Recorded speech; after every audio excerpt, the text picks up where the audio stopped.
Hey there, Facebook land and LinkedIn land and YouTube world. I'm Michelle. I'm Jim. We're from A Teak of Your Own. Welcome to another Motivational Monday. Let's get motivated. Woo! All right. Got to get some special guests on to help us with the woohooing. We do. Yeah, that was fun. All right. Today's the anniversary of D-Day, if I remember right. June 6th. Yeah. I think. Yeah, I think that's right. That's today. All right. So, did you have anyone in your family who was there? No, I don't think so. I know in my family, my dad's father was over in the Pacific. Yes, my mom's father was in the European theater, but not for D-Day. No, my great uncle Lawrence was in the Pacific Theater, Mm-hmm.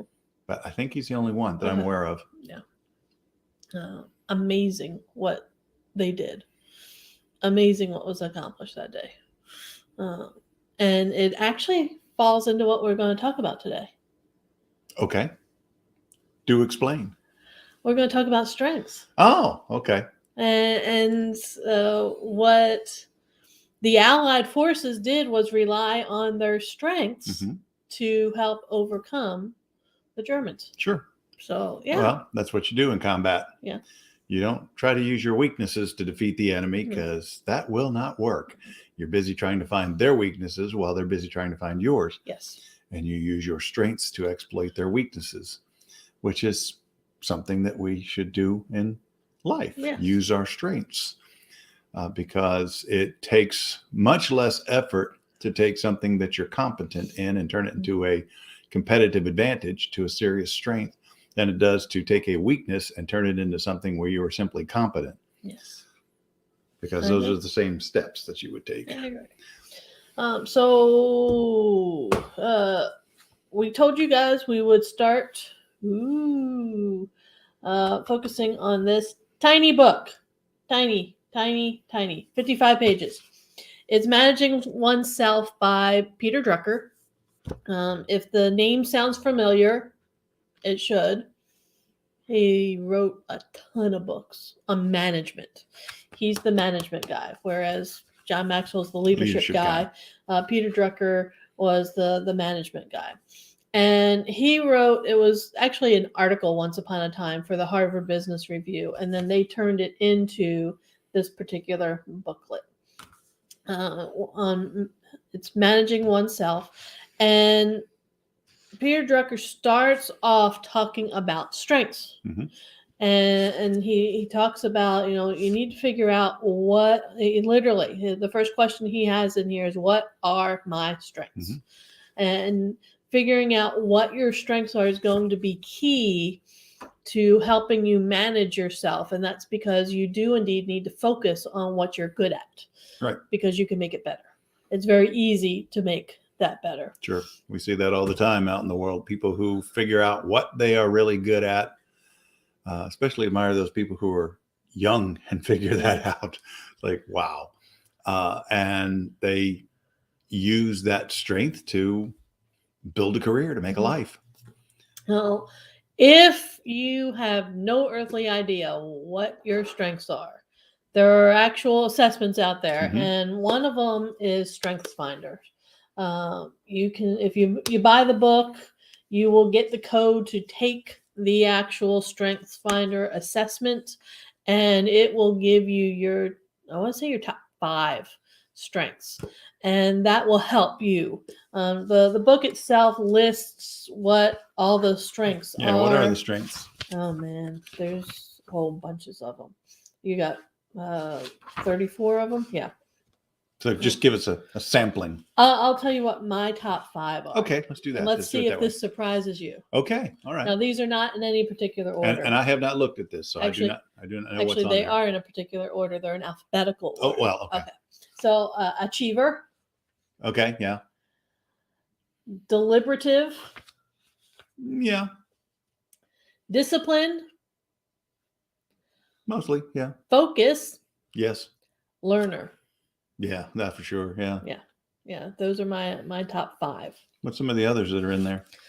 Some of the others: adaptability, belief, communication, connectedness, developer, empathy, futuristic. Futuristic. That one's interesting. Includer, maximizer, relator, self-assurance, strategic. Everybody's favorite is woo. What? Woo. See? Oh, that's mine.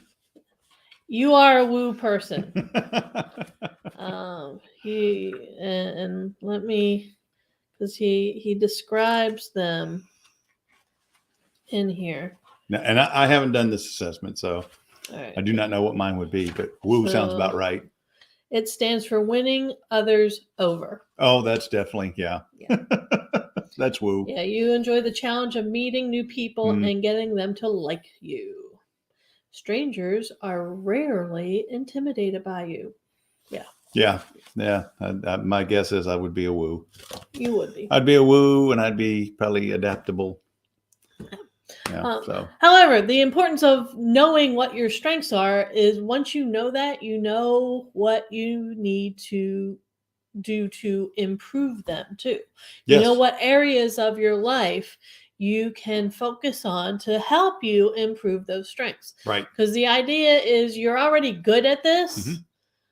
What can you do to become great at this? Become exceptional at it. Yes. So, and for the people who become really, I always relate this back to something that's obvious for people is, people who are in the performing arts. Mm-hmm. They don't, the people who are really successful in that arena, music and acting and things like that, it doesn't happen by accident. No.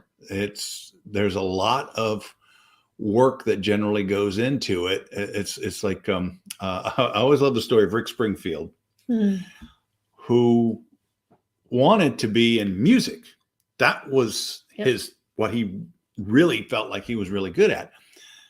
He also seemed to be a pretty good actor as well. And when he went to California, it was to break into the music business. But he ended up getting into, it was a soap opera. General Hospital. Where he was Dr. Noah Drake. Yes. Is that right? Okay. He was a cardiac surgeon. Yes. Couldn't imagine a cardiac surgeon walking in. It looks like Rick Springfield. There he was. My doctors don't look like Rick Springfield. No. No, they don't. Not that I would be that excited, but she might. I wouldn't mind going to the doctor's office with you. Well, there you go. Yeah, so he ended up acting for many years while he was continuing to try to break into music. And then finally he had that one big hit. I think it was in 1981. Jesse's Girl, on the record Working Class Dog. But people don't realize he had been making records since the early 70s. It took him almost a decade. And he talks about how people go, wow, you had that hit. You were an overnight success. And he's like, yeah, right. Well, if he's on Sirius XM, yes. I want to say the 80s on 8. He's the Working Class Dog DJ. Yep. And so you'll hear him on weekends and stuff. But on his show, he'll tell you the story about Jesse's Girl. Mm-hmm. And like you said, he wanted to be a musician. He dropped out of the equivalent of high school over in Australia. Actually, he didn't drop out as much as he was asked to leave. Asked to not come back. Yes. And decided to pursue his musical career, and that was in the late 60s. Joined several different bands, started recording. Yeah. Did a tour. We saw a thing, did a tour, was it Vietnam or someplace like that? Yeah. I mean, just all over the place. Yeah, craziness. And wasn't getting any traction. Not in combat. He was over there entertaining people. Yeah, think of like USO types. Yes, USO types. So yeah, just clarify that. He wasn't getting any traction, right. though. Right. He was just like, he kept at it, and nothing. So his mom was just like, all right, what are you going to do? What are you going to do for a living? Because this is not working for you. How are you going to get married, have children, support a family when you can't, hold down a regular job? There's no way. And he said, all right, Mom, yeah, you're right. And he decided that he was going to become a stained glass artist. That's right. I forgot about that. Yes, that's that's what he decided he was going to, make millions of dollars off of, was stained glass. And so he took a class. And in that class, one of the fellow students was Gary. And Gary's girlfriend is who he writes about. Yeah. But when he started to write the lyrics and stuff, he's just like, Gary doesn't work for me. And he changed the name to Jesse. Yeah. And I wish that I had Gary's girl. Yeah, yeah, that doesn't roll off the tongue very well now. And so that's how he started. But as he was doing this is when he started acting. Yes. And what happens when, and we've talked about this in 3 different books that we've talked about. And As a Man Thinketh, The Science of Getting Rich, and Think and Grow Rich. What happens when you put out there what you want? You generally get it. You have no idea what the timeline's going to be. You don't know what timeline's going to be. And we talked about that with Goose Time. You have no idea how long it's going to take. However, eventually it comes to you. Right. So what happened while he was acting is the music part. All of a sudden, the music part took off. Yeah, he got his break, got his song. And he said it was the oddest thing. And actually, you hear the same story with a few other musicians / actors. Who was it? David Cassidy. When he was doing the Partridge Family. Yeah. Literally, he would be out. They would film during the week. He'd be out on the weekends doing all of these concerts and stuff, and he was just exhausted. Concerts are recording. Yeah. He was exhausted because it was his musical career was taken off, but he had a contract to do those TV shows. Yeah. And so same with Rick Springfield is when they weren't filming, or when and the problem with soap opera is it's always filming. Yeah. There's no downtime. They're constantly, no, it's not like what they film today is on tomorrow. They do film ahead. However, they don't stop. Right. It's not like a regular prime time show. It's always going. And so for his character, they would have to figure out how to write him in and out of storylines based on what he was doing with concerts and stuff. And it's just crazy what happened to him. But eventually everything worked out and played to his strengths. Yes. And he had a fine music career. Yes. So did David Cassidy. Rick Springfield and David Cassidy. Yes. And so that's what happens when you focus on your strengths. Yes. Is once you know what you're really good at, it makes it easy for you to become, like you said, exceptional, great, just really to be able to stand out in that particular area. And like I said, Strength Finders, this one right here has the assessment in there. You can take that and figure out what you are good at and start focusing on it. Yeah, it's something that we really should be doing with high school and really high school kids prior to college, because there are an awful lot of people going to college who have no earthly idea what their true strengths are. No, they don't. And we know the statistics on this, that it's probably more than half of. Well, no, and you went through this and I went through this. So the very first time you went through college orientation, you're sitting there in the auditorium, and actually I was at Pete Maravich Center. They tell you, look to the left, look to the right. Only one of you will be here graduating in 4 years. Yeah, 4 years. And so that's a 33% success rate. Right. 66% of you are Now, what they don't tell you is that does not necessarily mean that 67% of the people in that room are not going to graduate from college. No. They said 1 in 3 of you will graduate from college in 4 4 years. Yes, there's the rub. Mhm. It's a higher percentage than that will graduate, but it's going to take some, like it took me an extra year. So, because I changed majors twice. Yeah. So didn't have much of a choice about that. Took me several years. Yeah, it took you many, many years. Yeah. Yeah. So yeah, I guess we both fell into that category of the two of the three.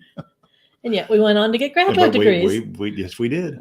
So that's the thing. Once you figure out what you're good at, then it makes it easy. Mm-hmm. And that's why I say we really should be administering this to high school seniors. I agree. And putting them in a position where they can be successful because they'll have a better idea of what they are truly, what their strengths are. Towards the end of your junior year. So that way over the summer and into the fall of your senior year, you can focus on the schools that would have the major that you, or the trade schools that would have the programs, the training, whatever it is you need, because it's not necessarily college. No. So unfortunately, that's one of the things that's happening is a lot of people going to college and shouldn't be there. Really not where they should be. They should not be there. And that's coming from somebody who's in academia. I see it all the time. Students are because they don't know their strengths. They really don't know what it is. They think their strength is one thing, but then when they get into the courses where that strength should shine, all of a sudden they figure out, whoa, this isn't really a strength for me. For many of the ones that I encounter, it's math. They figure out, ooh, maybe I am not as proficient in mathematics as I thought. And they struggle. One of I have 2 favorite quotes from teaching accounting. Okay. The first one was, how hard can it be? Oh, wow. Okay. That was I want to say he was like a health sciences or some other major, not in business major. And he had a list of electives and he saw accounting and said, well, how hard can that be? And he found out. It can be very hard. The second quote that I would hear over and over and over again, when I would ask people, why are you going into accounting? They would say, because I'm good at math. Yes. I hear that all the time with finance. Yeah. Somebody told me I was really good with numbers. They lied. Okay. Either they lied to you or no. Yeah. Just because you're good with numbers, just because you're good with math doesn't mean that you should necessarily go into accounting or finance. Right. Or economics. No. Yeah. Rethink that. Yeah. Yeah. There's way more to it than that. It's a different skill set. Yes. It's a very different skill set. All right. So figure out what your strengths are. Next week, I think we're going to talk a little bit about performance. Okay. And how do you perform? So figure out what your strengths are. If you need help with that, like I said, we've got strengths finders. There's other assessment tools out there too that you can use. This one, literally, I've got the book on there on my shelf. I've already taken the assessment. I took it years ago. But it will give you some insight into what areas you are really good at. We've got a webinar coming up soon. Yes, in about 45 minutes? Yeah. No, a little less than an hour. Okay. A little less than an hour. Okay. On that book, Leadership Gold. Good one. So one of my all-time favorites. If you haven't registered for that particular webinar, I don't know what you're waiting on. Now's the time to do it. If you're saying, oh man, I really wish I could go, but I've got a meeting, I've got an appointment, I've got whatever, register and we'll send you the recording. Yeah. So go ahead and do that. You'll find that link here in LinkedIn. You'll find it in Facebook. Plenty of opportunities, but you got to do it quickly because you've got literally 55 Yeah, minutes 55 minutes. until it begins. Yes, and we will be starting promptly at 12:15. Yep. And we end at 12:45 Yes, Eastern time. So 30 minutes. Yep. And you will learn a lot. Yes. It was a good webinar. Yeah. But yeah. All right. Anything else coming up? Not that I can think of. Father's Day. You got a while. Got a week and a half, right? Almost When is 2 it? weeks. It's on the 19th. Today's the 6th, so yeah. Yeah, almost 2 weeks. Almost 2 weeks. Yeah. Okay. Yeah, almost 2 weeks. 2 weeks from yesterday. You're right. Okay. Yeah. So that'll be coming up. It will. Which means all of you need to go out there and get some Father's Day cards. Yes. And don't forget. Yeah, for fathers, you don't need to buy much else. We're pretty easy to shop for. Don't give them a tie. No. Don't give them a tie. Don't give them especially socks. an ugly tie. Yeah, socks. He can go buy his own socks. Take him out for dinner. Yeah, he'll like that. Yeah. Other than that, like I said, dads are pretty simple. Take him to something fun to do. Or some of them, you could even buy some steaks and let them grill out because they like doing that kind of stuff. So yeah, we're pretty easy to take care of. Yeah. We're not complex creatures, that's for sure. Moms aren't that hard. They aren't. Okay. You take them out for brunch or dinner. Mm-hmm. You get them a card. Get them a gift card somewhere. That way they can go shopping and get whatever it is they want. Some moms might be okay with that. Yeah. Most are. Better than that, clean their house. You could do that for your dad too. Clean the grill. Cut the grass. Yeah, stuff Whatever. like that. All right. Is that it? I think so. Okay. Fairly short week this week. So, Yeah. If you need to get in contact with us, where could they find us? ateagueofyourown.com Oh, wow. or Facebook Uh-huh. or LinkedIn. Mm-hmm. We're there. We're on Instagram. You had us on TikTok for like half a second. I did. We were there very briefly. And I figured out that I wasn't too crazy about TikTok because I didn't want people going into TikTok to look for us and having videos popping up on their screens that were just not appropriate. So, yeah, can't say I'm a big fan of the TikTok. No. There's a lot of videos on there that. You say that, and yet Paul Martinelli. I know. I don't swears get it. by it. I don't get he it. loves it. I don't get it. I'm like, I mean, I guess if you have a mechanism where people can go directly to your videos and they don't have to look at anything else, all the rest of that nonsense that's on there, then fine. I guess it's workable, but that's the key, I guess. Yeah, I've never been on it, so yeah. All right. Barely do Instagram. Okay. But there we are. All right. So anyway, join us for our webinar later on today on Leadership Gold, and we will see you next week. See you later, Facebook land and LinkedIn land and YouTube world. Bye. Everyone.